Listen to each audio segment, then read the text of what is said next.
राजनीतिक सामाजिक सरोकार से भरपूर। प्रदेश की हर छोटी बड़ी खबर से करेंगे आपको रूबरू।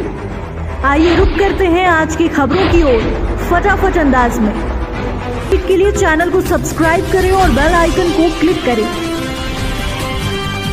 कोविड महामारी के नाम पर जारी फरमान ने एक बार फिर जिम संचालकों की मुश्किलें बढ़ा दी हैं। जहां बीते वर्ष संक्रमण काल के दौरान हुए घाटे से अभी जिम संचालक पूरी तरह उबर पाते कि एक बार फिर संक्रमण के साए ने उनके रोजगार पर संकट के बादल छा दिए। जहां शासन के निर्देश पर प्रशासन द्वारा जिम संचालन पर पूरी तरह रोक के चलते उनकी रोजी रोटी छीन ली है। हालात यह है कि बैंक से कर्ज लेकर इस व्यवसाय में लागत लगाने वाले जिम संचालक को बैंक की किस्त चुकाने के साथ जिम के माध्यम से रोजगार हासिल करने वाले कर्मचारियों के भुगतान के भी लाले पड़ गए हैं। जहां परिस्थिति के आगे लाचार जिम संचालकों ने प्रशासन से कोविड गाइडलाइन के पालन के साथ व्यवसाय जारी रखने की अनुमति मांगने एसोसिएशन के बैनर तले प्रशासन के मुखिया के नाम एक ज्ञापन सौंपा है। मामले में प्रशासन द्वारा लगाए गए जिम संचालन की रोक से जिम संचालकों को होने वाली असुविधा और परेशानी से अवगत कराते हुए जिम एसोसिएशन के बैनर तले एक प्रतिनिधि मंडल कलेक्ट्रेट पहुंचा, जहां कलेक्टर के नाम SLR को अपनी मांग संबंधित ज्ञापन सौंप जिम संचालकों ने उनका रोजगार सुरक्षित रहे इसकी आवाज उठाते हुए कोविड गाइडलाइन के नियमों के अनुसार जिम संचालन करने की अनुमति देने की आवाज उठाई।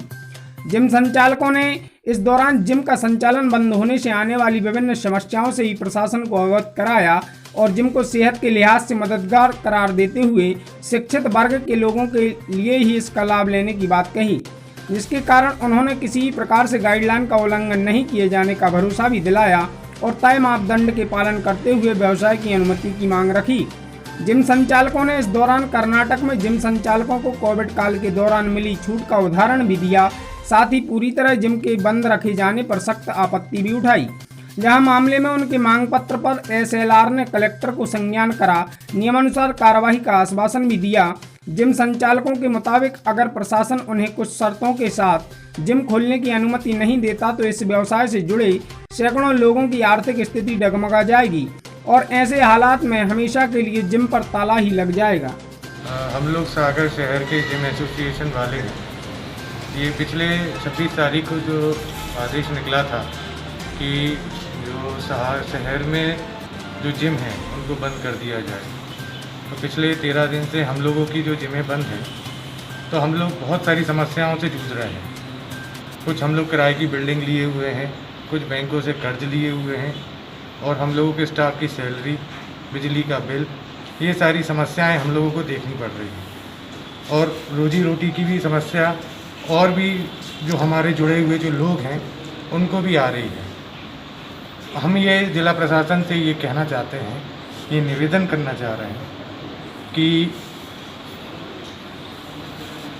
ये जो हम लोग जिम में शिक्षित मैच्योर्ड लोग आते हैं और सोशल डिस्टेंसिंग का पालन करते हैं, पूरी गाइडलाइन का पालन करते हैं, कोई हम लोग ना भीड़ करते हैं, तो हम लोग ये निवेदन करना चाह रहे हैं कि कृपया हम लोगों की मजबूरियां समझें। हम लोगों की जो समस्या है, हम लोग बिल्कुल भी सोशल डिस्टेंसिंग का उल्लंघन नहीं करेंगे। थोड़ी बहुत हम लोगों को ऐसी एक छूट दी जाए कि जिससे हमारा कम से कम जो कर्जा है या जो लड़कों की सैलरी है उतना तो कम से कम हम लोगों को बिजनेस मिले। एकदम शटडाउन करना हम लोगों के लिए जो समस्या आ रही है, वो बैंक की EMI रुक नहीं रही, किराया रुक नहीं रहा, बिजली का बिल रुक नहीं रहा। और अभी माननीय मुख्यमंत्री जी ने शुक्रवार से जो 2 दिन का लॉकडाउन किया है, तो जिस प्रकार सारे व्यापार 2 दिन बंद रहेंगे, वैसे हमारा व्यापार भी बंद रहे, लेकिन पूरे 7 दिन हमारा व्यापार बंद कर दिया और आगे आगामी कुछ उसका हमें निर्णय दिख नहीं रहा कि कब तक बंद रहेगा। इस वजह से हम लोग ये मांग लेके आए हैं, निवेदन करने आए हैं कि कम से कम कुछ राहत दी जाए। और कस्टमर जो हमारे मेंबर हैं वो हमेशा हम लोगों को ये फ़ोन कर रहे हैं, भैया कि जिम तो डेली वर्किंग की चीज़ है और जैसे हम लोग रोज़ खाना खाते हैं, सोते हैं, व्यायाम भी वैसा है, तो शरीर के लिए एंटी डिप्रेशन का काम करता है एक्सरसाइज। अब सागर में ऐसी सुविधा नहीं है कि हम लोग कहाँ, ना अच्छे ग्राउंड हैं, ना अच्छी सड़कें हैं बहुत अच्छी, ना पार्क हैं कि हम लोग मॉर्निंग वॉक ऐसी करने कहीं चले जाएं। आप देख रहे हैं कितने एक्सीडेंट हो रहे हैं रोड पे। जो मॉर्निंग वॉक पे अभी घटनाएं आपके माध्यम से देखने मिलती हैं कि कोई मॉर्निंग वॉक पे गया, उसको पीछे से टक्कर मार दी गाड़ी में।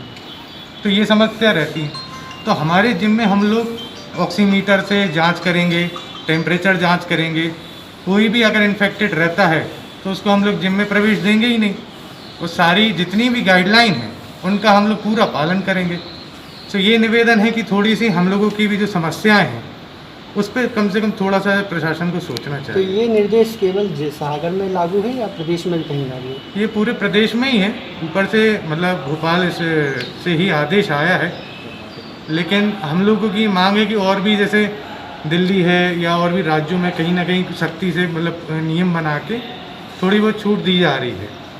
तो एक हम लोगों का ये आय का सूत्र है कि मतलब हम लोग की रोजी रोटी इससे चलती है। इस वजह से इसलिए निवेदन करने आए हैं कि थोड़ी बहुत हम लोगों को छूट दी जाए ताकि हम लोग भी अपना व्यवसाय थोड़ा बहुत तो कर सकें। सरकार का हम लोग सारे नियमों का समर्थन कर रहे हैं, कहीं से किसी भी चीज़ का विरोध नहीं कर रहे, लेकिन आग्रह ही कर सकते हैं हम लोग कि थोड़ा सा प्रशासन हम लोगों की समस्या भी सुने।